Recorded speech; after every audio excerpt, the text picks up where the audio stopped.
Hey, what's up? It's Jim, and today I'm going to talk about Kermit's Swamp Years from 2002. And this is a winner of the Patreon movie review vote. If you would like for me to review a movie of your choice, then click on the link below and pledge, and maybe I'll be reviewing your movie next month. And Kermit's Swamp Years was, of course, selected by Ryan Walterson. Kermit's Swamp Years was a film that was released on VHS, DVD, and stars on the same date, or so I'm led to believe.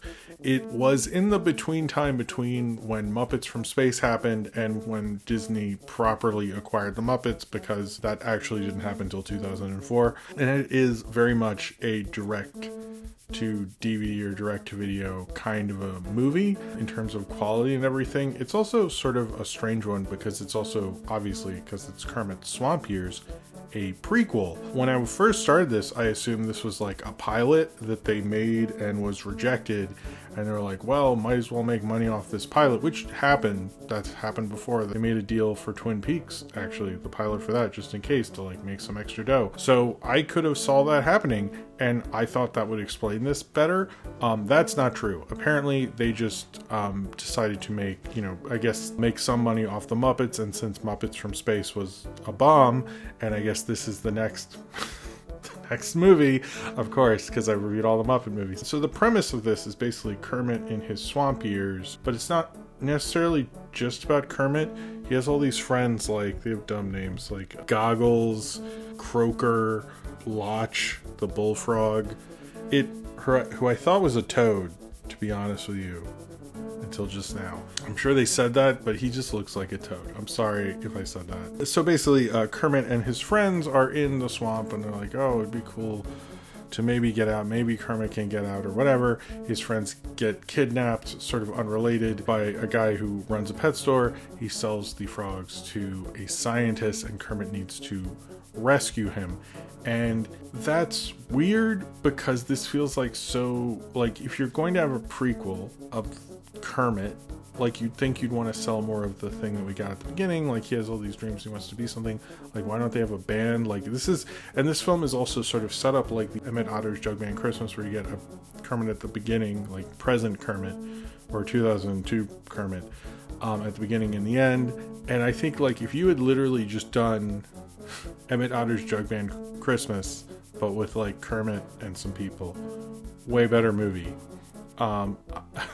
I mean, it wouldn't be as good as Emmett Otter, but it would make a little more sense. And this, it's like, oh, Kermit wants to go places. Anyway, so these frogs get kidnapped.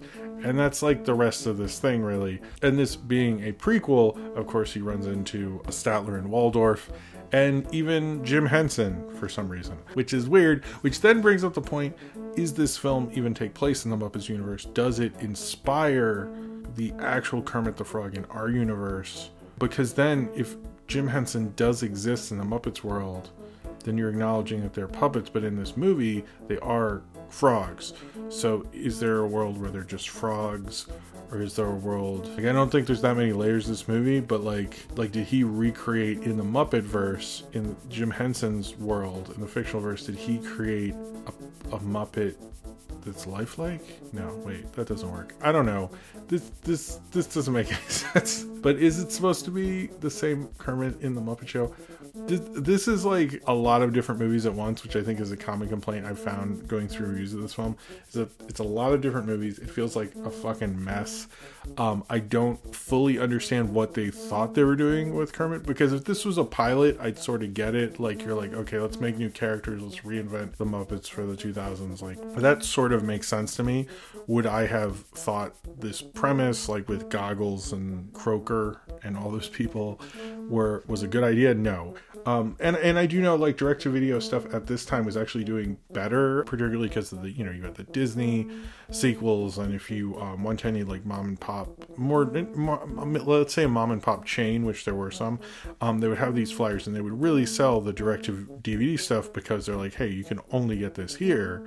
This is your only chance to see this. It's here. Oh, this is on Stars, so maybe. But I remember some ads actually for this in some of those, and I thought, like, oh man, Muppets are not doing well. I remembered that flyer, and I remember going like, eesh, Kermit, damn. But I do think this film has sort of some interesting ideas in it, and I think it like sort of could have been a little more if they kind of committed to one thing, but it bounces around, and then it gets to, you kind of can't talk about this movie without talking about the plot, and I'm sure there's so many things you could forget about. Like, they go to a movie theater where Statler Waldorf is to see like the sword fighting thing, which does tie in later, but it's like, if you're making a prequel, wouldn't you want like Kermit to see like a Bob Hope movie or like something that like makes sense for his personality? It's like, I felt like this movie's more bogged down by having to acknowledge Kermit, and it's like clearly it wanted to do like these other frogs, which like if this was a show they could have done, but like having this swashbuckling thing, which is not something Kermit's really known for. When you think Kermit, you don't think like Errol Flynn or something. And I feel like there's like tons of classic Hollywood movies, maybe you couldn't get the rights to them, but that would have helped exemplify, you know, inspire him more than like whatever. Apparently they mislabel it in the movie, but I'm sure Ryan Walterson in comments will correct what movie that was and how it was mislabeled. But then when that comes into, you find out there's a scientist who ties into this as well, who wants to buy all the frogs and is looking for frogs, and you just know he's a scientist basically, and he buys all the frogs from the pet store, and you think they're going to have, you know, be experimental on stuff, but then you find out he's actually a high school science teacher, which that is actually a funny twist. I'll give them that, because you didn't know that from the beginning. And then when he brings to his class, you find out he loves dissecting frogs, I guess, and he's going to dissect the frogs he's taken, and Kermit has to rescue them, and it like gets into this like kind of dark thing. And then when Kermit speaks, he's like supposed to be the first frog that speaks. You find out that the high school teacher had this experience before when he was dissecting frogs, that one of the frogs said stop, and he freaked out because he was like, wait, frogs can talk and stuff. That element, again, not a crazy idea. Like, what if there's this idea of like the science teacher and he could have been canonically like part of this show? Would have made sense. In terms of the Muppets, it's like, well, wait, if Kermit is like historically this first frog that talked, like wouldn't that play into the Muppet? It like retcons it in this really stupid way. I just like, it's like whatever. But the whole dissection thing is spooky and weird, and like frog dissection, I don't know if they still do that in schools. I hope they don't. I don't entirely understand the point to it other than having a cool sequence in ET. I don't think it had much use. I think I did it, and I was like, all it did was like make me listen to Tool a little bit more, unless like that was part of their ad campaign. I don't think it was very effective in terms of making me learn anything other than that. This does feel like a direct-to-DVD movie in that when the studio would give you just not enough money and sort of be like, whatever, just like finish it. It's funny that like we didn't get like a really good one of those. There's not like a direct to DVD like corporate sequel thing that like a filmmaker bit their teeth on, you know. I think like Tokyo Drift almost became that but didn't, but the rest of them I don't see anyone really talking about. It's interesting, like that doesn't inspire a ton of creativity, but this is like, it's almost like there were creative ideas. There were ideas that were sort of interesting, but it's almost like they didn't commit to one in a right way. And I know prequels were big at the time, and like Star Wars was happening, and I'm sure Frank Oz said, hey, I'm doing those Star Wars prequels to one of them. And like, hey, you know what we should do? And Frank Oz was like, I'm leaving the room and never coming back. Please do not make this movie.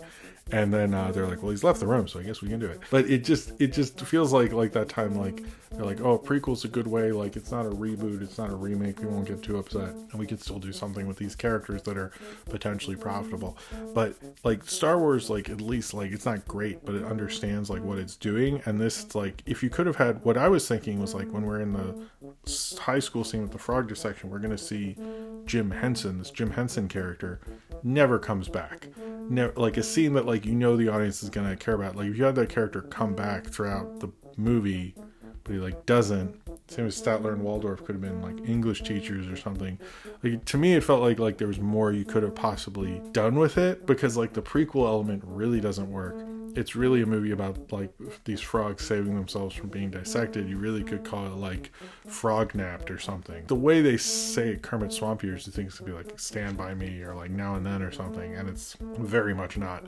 I do not really get like what the purpose was, to be honest. Like it just, I get like when you do sequels and you're like, well, let's show, like, what was it that guy character Randy Quaid plays in the Vacation movies got his own sequel, directed it, and they were like really promoted the hell out of that on video rental stores and stuff. And I kind of wonder with that, it made sense because I'm like, okay, I could see like people are renting Christmas Vacation so much and so forth, like they'll just like rent this, you know, in the stack of movies they're renting. But in Kermit Swamp Years, it's like I can kind of see it, but like a Kermit prequel, like, I don't really understand. Like it's like, why didn't you, I don't know, this feels like a very lost era of the Muppets, and I remember people were not like happy about what was going on at the time. Going into this, like I saw the Muppets Wizard of Oz thing when that aired, and I remember not liking it. This at least has like, I can kind of see the potential in it. It just felt like someone needed to focus the script more, because like it almost felt like Kermit was sort of an issue with it, like the titular character, because he like didn't connect to what they were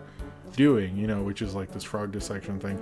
But the other thing with the frog dissection stuff is like I don't think I could really tell apart like Croaker and Glasses Guy and Guy Who's Not a Toad from one another too much, or tell you much about their personalities, other than like one guy has glasses and one guy's blue.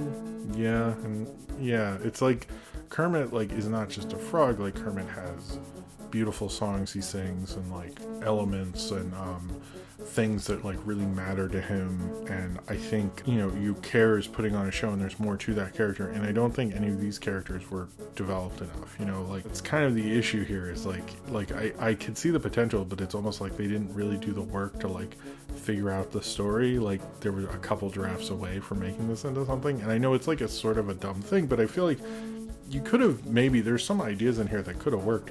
It could have connected and maybe streamlined it a little bit, but it is just like, of this era, from what I remember, because it's been a long time since I've seen any of this era, and I've seen like maybe just Muppets Wizard of Oz and like clips of some other places that I wasn't really happy about. This held up a little better, but I was watching it going like, what the hell is this? Like, what the fuck is, I wasn't like happy because I knew people really didn't like it.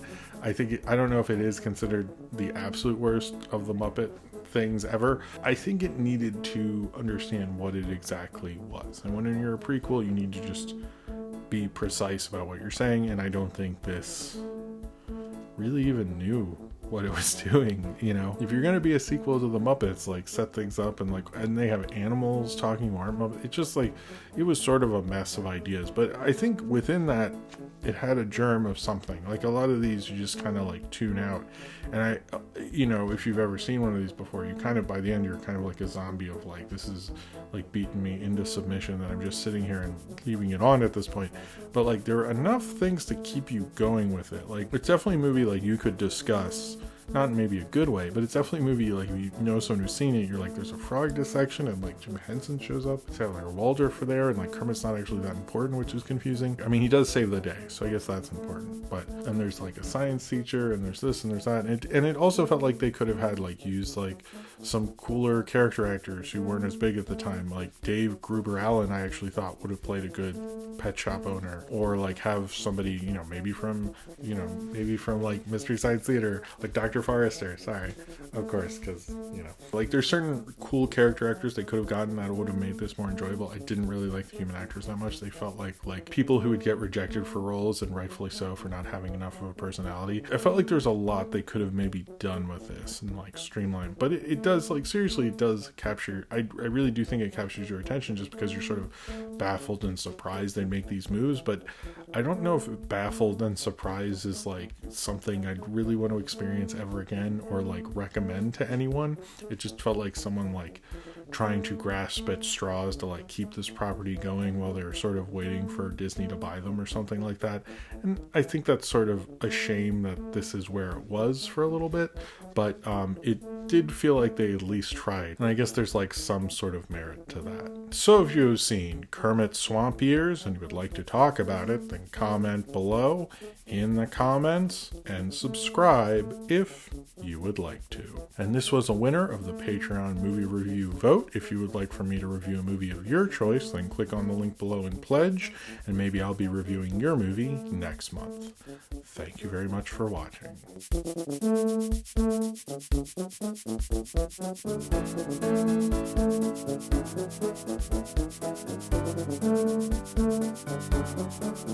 Hey, what's up? It's Jim, and today I'm going to talk about Kermits. Wow, okay.